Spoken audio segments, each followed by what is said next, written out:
दिल्ली वालों के लिए एक अच्छी खबर है कि जब से हमारी सरकार बनी 2015 में,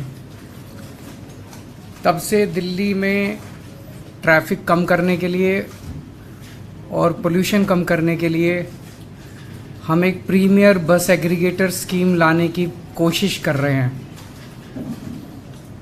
आज 8 साल के बाद ऐसा लगता है कि अब ये स्कीम आ जाएगी।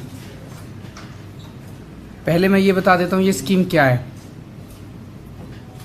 आप सब लोग जानते हैं कि दिल्ली में जब मेट्रो आई थी तो बहुत सारे ऐसे लोग थे, middle class, upper middle class, जिन लोगों ने अपनी अपने स्कूटर, अपनी गाड़ियाँ छोड़ के और मेट्रो से सफ़र करना चालू किया। धीरे धीरे मेट्रो में इतनी ज़्यादा भीड़ होने लगी कि कुछ लोग फिर वापस अपनी गाड़ी और अपने स्कूटर पे आ गए। अब जो लोग बसों में ट्रैवल करते हैं, अब दिल्ली में बसों की संख्या भी काफ़ी ज़्यादा बढ़ गई है। बसों में कोई बहुत ज़्यादा भीड़ नहीं होती जो हम लोगों ने अभी सर्वे कराया, लेकिन फिर भी एक लोगों के दिमाग में वो है कि बसों में आप देखेंगे अक्सर केवल लोअर मिडिल क्लास या लोअर क्लास के लोग, इकोनॉमिक क्लास के लोग ट्रैवल करते हैं। तो मिडिल क्लास और अपर मिडिल क्लास को भी अपनी अपनी गाड़ियां छोड़ के बसों में ट्रैवल करने के एनकरेज करने के लिए ये स्कीम लाई जा रही है, जिसके तहत प्रीमियम बसेस, लग्जरी बसेस, उनके एग्रीगेटर्स को लाइसेंस दिए जाएंगे, ताकि एक लाइसेंस होल्डर कम से कम 25 लग्जरी बसेस लेके आएगा और वो लग्जरी बसेस दिल्ली की सड़कों पे चलेंगी। ये लग्जरी बसेस सभी एयर कंडीशनड होंगी, कम से कम 9 सीट से ज़्यादा होनी चाहिए, मतलब 9 सीट कम से कम। छोटी बस में 9 सीट होंगी, बाकी में बड़ी में और ज़्यादा होंगी। इन बसों में वाईफाई होगा, जीपीएस होगा, सीसीटीवी होगा। स्टैंडिंग अलाउड नहीं होगी, हर एक को सीट मिलेगी और सीट भी डिजिटली मिलेगी। आप अपनी सीट, ऐप होगा हर एक उसका, और आप उनके ऐप पे जाके अपनी सीट बुक कर सकते हैं, जो सीट चाहें। जैसे हम एयरलाइंस में बुकिंग करते हैं वो सीट बुक कर सकते हैं। पेमेंट्स केवल डिजिटल होंगे और वहाँ पे बस के अंदर आपको टिकट नहीं मिल सकती। ऐसा नहीं कि बस रुक रुक के जाएगी, और आपको केवल डिजिटल पेमेंट्स होंगी और जहाँ से आप कहेंगे वहीं से आपको बस पिकअप करेगी। इससे हमें उम्मीद है, बिकॉज काफ़ी अच्छी अंदर आरामदेह बस होगी, कंफर्ट होगा, डिफाइंड टाइम होगा चलने का, पहुँचने का। तो हमें उम्मीद है कि बहुत लोग अपनी गाड़ियाँ छोड़ के इन बसेस में आएंगे और इससे दिल्ली की यातायात व्यवस्था बेहतर होगी, ट्रैफिक कम होगा और पोल्यूशन, एयर पोल्यूशन कम होगा। इसमें जो बसेस होंगी वो अगर सीएनजी बसेस हैं तो वो 3 साल से पुरानी नहीं होनी चाहिए जो बसेस अलाउड होंगी। और जो नई बसेस 1 जनवरी 2025 के बाद, 1 साल 1.5 साल के बाद जो नई बसेस इसमें इंट्रोड्यूस हो सकती हैं वो केवल इलेक्ट्रिक बसेस होंगी। जैसा मैंने कहा कि जो लाइसेंस होल्डर्स होंगे उनको कम से कम 25 बसेस की फ्लीट मेंटेन करनी होगी, और जो इलेक्ट्रिक बसेस इंट्रोड्यूस की जाएंगी उसका कोई लाइसेंस फीस नहीं ली जाएगी, वो एनकरेज करने के लिए, ताकि ज़्यादा से ज़्यादा इलेक्ट्रिक बसेस आएँ। एक इस पॉलिसी की खासियत यह है कि इस बसेस का रूट हम डिसाइड नहीं करेंगे, इन बसेस का रूट मार्केट डिसाइड करेगी। जहां उनको लगता है कि ज़्यादा उनको सवारी मिल सकती हैं, वो बसेस उन एरियाज़ में ज़्यादा चलेंगी, तो जाहिर तौर पे उन एरियाज़ के अंदर ट्रैफिक ज़्यादा है वो कम होगा, तो ऑटोमेटिकली उन एरियाज़ के अंदर ट्रैफिक कम होगा। उसे जो भी रूट वो डिसाइड करेगा बस ऑपरेटर, उसे हमें सिंपल डिपार्टमेंट को इंटीमेट करना है कि मैंने आज से एक नया रूट चालू कर लिया। इसका फेयर भी डायनेमिक होगा, वो जो मर्जी फेयर ले सकता है ऑपरेटर जो है, एक्सेप्ट एक ही कंडीशन है कि हमारा डीटीसी का और एसी बसेस का जो पीक फेयर है उससे कम नहीं होना चाहिए, उससे ज़्यादा हो सकता है, क्योंकि ये लग्जरी बसेस हैं तो उससे कम नहीं होना चाहिए। ऐसा नहीं हो कि ये डीटीसी के साथ वो कम्पीट करने लग जाएं। तो मोटे मोटे तौर पे ये पॉलिसी है, लेकिन मैं थोड़ा सा आप लोगों की जानकारी के लिए बता दूं कि कितनी मशक्क़त की है इस पॉलिसी को लाने के लिए। 2016 में ये सिलसिला चालू हुआ और 2016 से 2021 के बीच में मई 2016 में प्रीमियम बस स्कीम को लाने को दिल्ली सरकार ने अप्रूवल दे दी, लेकिन उस वक्त के जो एलजी साहब हैं, नजीब जग साहब, उन्होंने इस स्कीम को अप्रूव करने से मना कर दिया।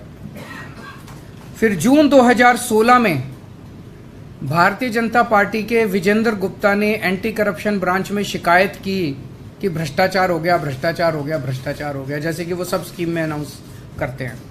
और इसकी सारी जांच वांच हो गई। स्कीम आई नहीं थी, अभी तक स्कीम आई नहीं थी, बच्चा पैदा ही नहीं हुआ था और भ्रष्टाचार हो गया, भ्रष्टाचार हो गया, भ्रष्टाचार। इसकी सारी जांच वांच हुई, इसमें कुछ नहीं निकला इनका, जैसे हमेशा नौटंकी करते हैं।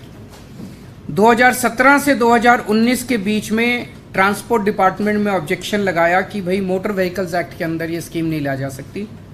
फॉर्चुनेटली अगस्त 2019 में भारत सरकार ने मोटर व्हीकल्स एक्ट में अमेंडमेंट किए और जो अमेंडमेंट्स किए उसके तहत अब बस एग्रीगेटर स्कीम आ सकती थी।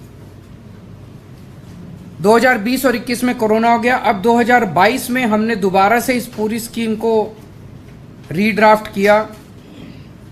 18 अगस्त 2022 को पब्लिक कमेंट्स के लिए इसको डाला गया।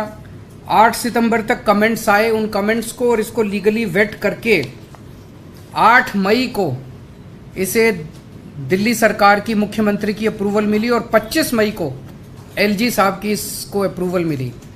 तो एलजी साहब से जब ड्राफ्ट स्कीम अप्रूव होके आई तो इसको दोबारा पब्लिक के कमेंट्स के लिए डाला गया 29 मई को। और जो अब कमेंट्स आए हैं उन सारे कमेंट्स के साथ, और 27 जुलाई को ट्रांसपोर्ट डिपार्टमेंट ने एक स्टेक होल्डर कंसल्टेशन भी किया। उससे जितने कमेंट्स आए, तो जो कमेंट्स आए हैं उसमें जो एलजी साहब ने अब अप्रूव की थी स्कीम, वो बहुत ही माइनर 2-4 छोटे मोटे चेंजेस हैं। ये आज मैं अप्रूव कर रहा हूँ इस स्कीम को और आज इसको एलजी साहब के पास भेजा जा रहा है।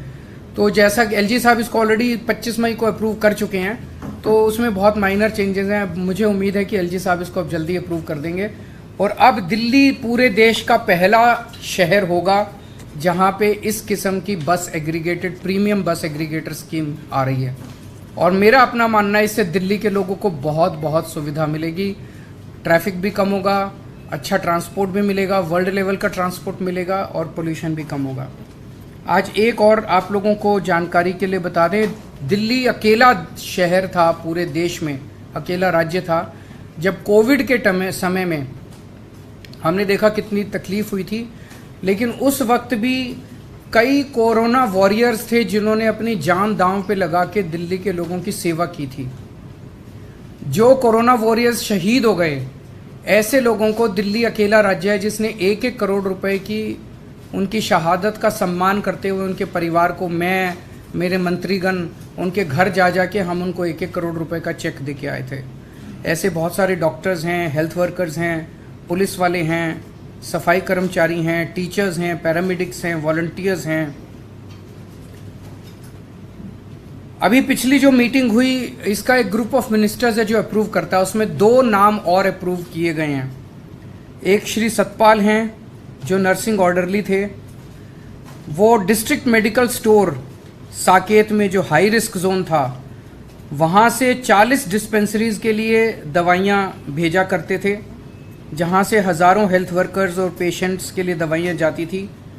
उनको अपना काम करते वक्त कोरोना हो गया और 28 नवंबर 2020 को उनकी शहादत हो गई। इसी तरह से एक कांस्टेबल अमित कुमार हैं दिल्ली पुलिस के, भरतनगर पुलिस स्टेशन में लॉकडाउन के तहत जो कंटेनमेंट जोन्स हैं, तो दीप चंद बंधु अस्पताल के आसपास बहुत हाई रिस्क एरिया का जो कंटेनमेंट जोन था, वहाँ इनकी ड्यूटी लगी थी। वहाँ कई पेशेंट्स आते थे, उनको भी वहाँ पे कोरोना हो गया और 5 मई को 2020 को इनकी शहादत हो गई। इन दोनों को 1-1 करोड़ रुपए की राशि अभी अप्रूव की है। तो ओवरऑल अभी तक हम 92 कोरोना वॉरियर्स को 1-1 करोड़ रुपए की राशि दे चुके हैं, अप्रूव कर चुके हैं। 92 करोड़ रुपए हम इन 92 करोड़ कोरोना वॉरियर्स को दे चुके हैं। मैं उम्मीद करता हूँ इनकी आत्मा को शांत, भगवान से प्रार्थना करता हूँ शांति मिले और हम पूरी तरह से इनके परिवार की जो भी ज़रूरत पड़ेगी मदद करेंगे। सो इन दोनों मुद्दों पे अगर आपके कोई प्रश्न है तो। सर, पहला सवाल है, लास्ट टाइम जब आपने जैसे मेंशन किया कि जब ये पॉलिसी लेके आए थे, बीजेपी ने बहुत हंगामा किया, ईसीबी तक पहुंचा, तो क्या कोई सर्टेन ट्वीट्स आपने किए हैं कि इस बार फिर से पॉलिसी उस जो इन्वेस्टिगेटिव अब एक्चुअली केंद्र सरकार ने अपने मोटर व्हीकल्स एक्ट में कुछ चेंजेस किए हैं। वो चेंजेस करने के बाद उन्होंने कुछ एक खाका तैयार किया है कि ऐसे बनाई जा सकती है। तो केंद्र सरकार के जो चेंजेस हैं मोटर व्हीकल्स एक्ट में, उसको ध्यान में रखते हुए हमने पॉलिसी बनाई है। पहले जो हमारी पॉलिसी थी वो हमने अपनी सोच के हिसाब से बनाई थी। मुझे लगता है वो पॉलिसी केंद्र सरकार ने भी देखी थी, उन्होंने इंटरनली तारीफ भी की थी, तो उसको देखते हुए हो सकता है उन्होंने बाद में सब्सिक्वेंटली मोटर व्हीकल्स एक्ट में अमेंडमेंट किए हों। सर, इंडिया अलायंस को लेकर अखिलेश यादव का एक बड़ा आज उस पर नीचे ये अब मैं समझता हूँ जैसे ही एलजी साहब क्लियर कर देंगे, नोटिफिकेशन जारी हो जाएगा, उसके बाद लोग लाइसेंस के लिए उसके 90 डेज के अंदर उसके करना है, उसके 90 डेज के अंदर ये लागू हो जाएगी। सर कोई टारगेट भी है, कितने मैक्सिमम नंबर ऑफ लाइसेंसीज होंगे, कितना बस मैक्सिमम? देखिए ये मार्केट ड्रिवन है, सो जिसको लगेगा कि there is a market for वो सभी लाइसेंस लेने के लिए आएंगे। सर ये सवाल ये है कि राष्ट्रपति ने दिल्ली सुधार विधेयक को वापस कर दिया है। दिल्ली सुधार बिजली सुधार विधेयक 2022 में दिल्ली सरकार ने पास करके भेजा था विधानसभा से, वो राष्ट्रपति ने वापस कर दिया है। कौन सा? मुझे आइडिया नहीं, मैं चेक करके बता देता हूँ। Thank you.